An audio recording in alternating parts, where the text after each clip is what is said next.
vous êtes à l'antenne au quotidien depuis la mi-septembre.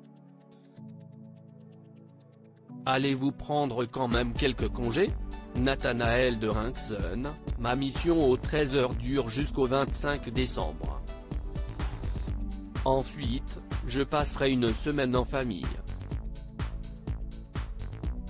Mais en tant que joker du 13h, je me dois d'être là quand on a besoin de moi. Être à l'antenne du jour au lendemain, suite à l'annonce du départ de Marie-Sophie Lacaro pour le 13h de TF1, vous a-t-il posé des problèmes d'organisation?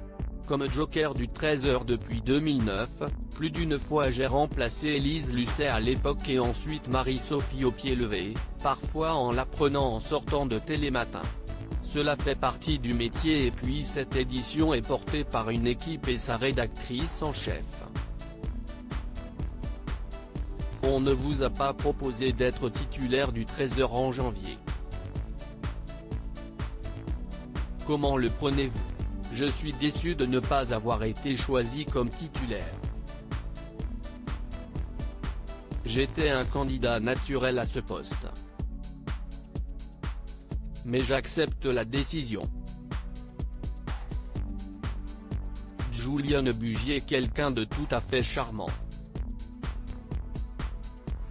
Il n'y a aucun souci avec lui. Je redeviendrai donc joker à partir de janvier. En attendant, je donne tout ce que j'ai. On a fait des audiences records, jusqu'à 4 millions de téléspectateurs mi-novembre. Chaque mercredi, à 21h, vous êtes sur France Info, Canal 27, pour Inattendu.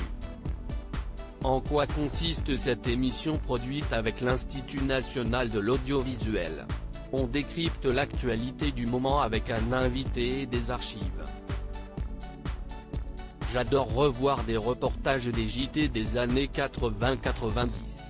Quel est le concept de Derrière la séquence, votre autre émission sur France Info un vendredi par mois? Il s'agit d'un débat qui explique les coulisses d'un reportage ou d'une séquence de complément d'enquête ou d'envoyé spécial. Pourquoi n'êtes-vous plus à la tête du 21h, minuit de France Info comme à la rentrée 2019? J'ai montré que j'étais capable de porter une tranche. Mais j'ai été contaminé par le virus très tôt au moment du premier confinement et donc je me suis absenté de l'antenne 1 mois et demi. Comment allez-vous depuis votre AVC en mai 2019?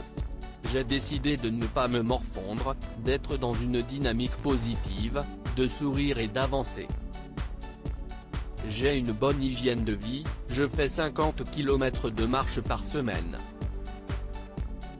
Et ma compagne veille sur moi. Quand je baisse la tête, elle me dit de la relever.